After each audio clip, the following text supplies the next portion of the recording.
CP Yogeshwar ಇವತ್ತು ಡೆಲ್ಲಿಗೆ ಹೋಗಿದ್ದಾರೆ ಸರ್, ನಾಯಕರ ಭೇಟಿ ಆಗಲಿಕ್ಕೆ. ಚನ್ನಪಟ್ಟಣದಲ್ಲಿ ಸಿಪಿ ಯೋಗೇಶ್ವರ್ ಅವರು ಕೂಡ ಒಬ್ರು ಆಕಾಂಕ್ಷಿಗಳು ಅಂತೇಳಿ ಹಲವಾರು ಬಾರಿ ವ್ಯಕ್ತಪಡಿಸಿದ್ದಾರೆ ಅವರ ಅಭಿಪ್ರಾಯಗಳನ್ನ. ಅದು ತಪ್ಪು ಅಂತಲೂ ಕೂಡ ನಾನು ಹೇಳೋದಕ್ಕೆ ಸಾಧ್ಯ ಇಲ್ಲ.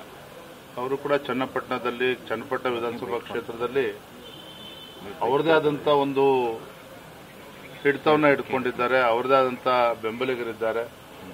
ಪಕ್ಷದ ಜೊತೆಗೆ ಅವರದೇ ಆದಂತ ಒಂದು ಶಕ್ತಿನೂ ಕೂಡ ಆ ಕ್ಷೇತ್ರದಲ್ಲಿದೆ. ಆದರೆ ಬಿಜೆಪಿ ಜೆಡಿಎಸ್ ಎರಡೂ ಪಕ್ಷಗಳು ಒಟ್ಟಿಗೆ ಹೋಗ್ತಕ್ಕಂಥ ಸಂದರ್ಭದಲ್ಲಿ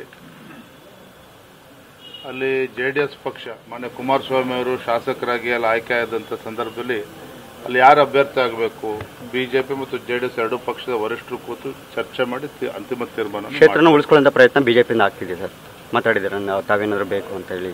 ಇಷ್ಟು ಮಾತ್ರ ಹೇಳ್ತಾನೆ, HD ಕುಮಾರಸ್ವಾಮಿ ಅವರು ಗೆದ್ದಂತ ಕ್ಷೇತ್ರ, ಅದು ಜೆಡಿಎಸ್ ಪಕ್ಷ ಗೆದ್ದಂತ ಕ್ಷೇತ್ರ. ಹಾಗಾಗಿ ದೆಹಲಿ ಮಟ್ಟದಲ್ಲಿ ಎರಡೂ ಪಕ್ಷದ ವರಿಷ್ಠರು ಕೂತು ಚರ್ಚೆ ಮಾಡಿ ಅಂತಿಮ ನಿರ್ಧಾರವನ್ನು ಕೈಗೊಳ್ಳುತ್ತಾರೆ. ಅಲ್ಲಿವರೆಗೂ ಎಲ್ಲರೂ ಕೂಡ ಸಮಾಧಾನದಲ್ಲಿರಬೇಕು ಅಂತಕ್ಕಂಥ. ಸರ್ಕಾರಿ ಆಸ್ಪತ್ರೆಗಳಲ್ಲಿ ಟಿಕೆಟ್ ಕೊಡಬೇಕು ಅಂತ ಹೇಳಿ ಅಶ್ವತ್ಥನಾರಾಯಣ ನೇತೃತ್ವದ ತಂಡ ಬರೇ ವಿಜೇಂದ್ರ ಶಿಫಾರಸ್ ಮಾಡಿದ್ರೆ ಅಶ್ವತ್ಥನಾರಾಯಣ ಪ್ರಶ್ನೆ ಅಲ್ಲ, ಕೇಂದ್ರದ ವರಿಷ್ಠರು ಕೂತು ಚರ್ಚೆ ಮಾಡಿ ತೀರ್ಮಾನ ಮಾಡ್ತಾರೆ. ನಾನು ಹಿಂದೂ ಕೂಡ ರಾಷ್ಟ್ರೀಯ ಅಧ್ಯಕ್ಷರಲ್ಲಿ ಕಳೆದ 15-20 ದಿನದಿಂದ ನಾನು ಚರ್ಚೆನೂ ಕೂಡ ಮಾಡಿದ್ದೆ. ಯಾರಿಗೂ ಎಲ್ಲವೂ ಸರಿ, ಅದು ಕೂತು ಚರ್ಚೆ ಮಾಡ್ತೇವೆ.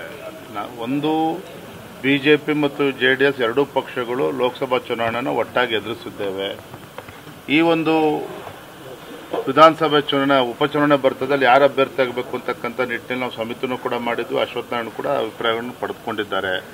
ಅದ್ರ ಬಗ್ಗೆ ಏನೇನು ಸಮಿತಿಯಲ್ಲಿ ವರದಿ ಬಂದಿದೆ ಅದ್ರ ಬಗ್ಗೆ ನನಗೆ ಯಾವುದೇ ರೀತಿಯ ಮಾಹಿತಿ ಇಲ್ಲ. ನಾನು ಕೂಡ ಅಶ್ವತ್ಥನಾರಾಯಣ ಕೂತು ಚರ್ಚೆ ಮಾಡ್ತೇನೆ, ವರಿಷ್ಠರ ಗಮನಕ್ಕೂ ಕೂಡ ತರ್ತೇನೆ. ಸರ್ಕಾರಿ ಆಸ್ಪತ್ರೆ